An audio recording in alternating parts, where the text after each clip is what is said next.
Hello, ഞാനിങ്ങനെ ഓർക്കുമായിരുന്നു ഒരു 4 കൊല്ലം മുന്നത്തെ ഓണം. UK വന്നതിന്റെ രണ്ടാമത്തെ ദിവസമായിരുന്നു ഓണം.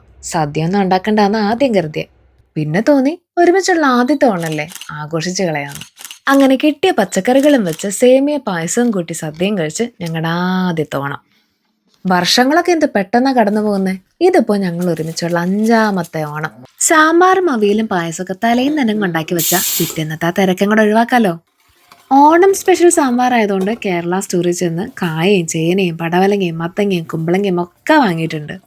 പരിപ്പ് വേവിച്ചതിലേക്ക് പച്ചക്കറികളും കൂടെ ചേർത്ത് ഒരു വിസില്.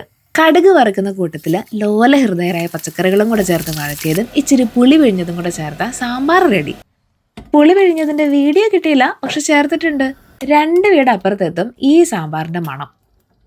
ഇനി അവിയല് സാമ്പാറിനിട്ട് അതേ കഷ്ണങ്ങളൊക്കെ തന്നെ, ഷേപ്പ് മാറിയെന്ന് മാത്രം. കഷ്ണങ്ങളിലേക്ക് ഇച്ചിരി മഞ്ഞപ്പൊടി മുളക് പൊടി ഉപ്പ് കുറച്ച് വെള്ളം കൂടി ചേർത്ത് വേഗം വെച്ചു. അന്നേരം കൊണ്ട് ഒരു പിടി തേങ്ങ ചെറിയുള്ളിയും ജീരകമൊക്കെ ചേർത്ത് തരിതരിപ്പായിട്ട് അരച്ചെടുത്തു. ഈ അരപ്പ് ചേർത്ത് വെന്ത് വരുമ്പോൾ വേണമെങ്കിൽ അല്പം തൈരും കൂടെ ചേർക്കാം. അവസാനം കുറച്ച് പച്ച വെളിച്ചെണ്ണയും കൂടെ തൂവിയ അവിയൽ റെഡി. 2 പേർക്കുള്ള സദ്യ ആയതുകൊണ്ട് അളവൊക്കെ വളരെ കുറച്ചേ ഉണ്ടാക്കുന്നുള്ളൂ. ബാക്കി വിശേഷങ്ങളൊക്കെ അടുത്ത വീഡിയോയിൽ കാണാം. താങ്ക്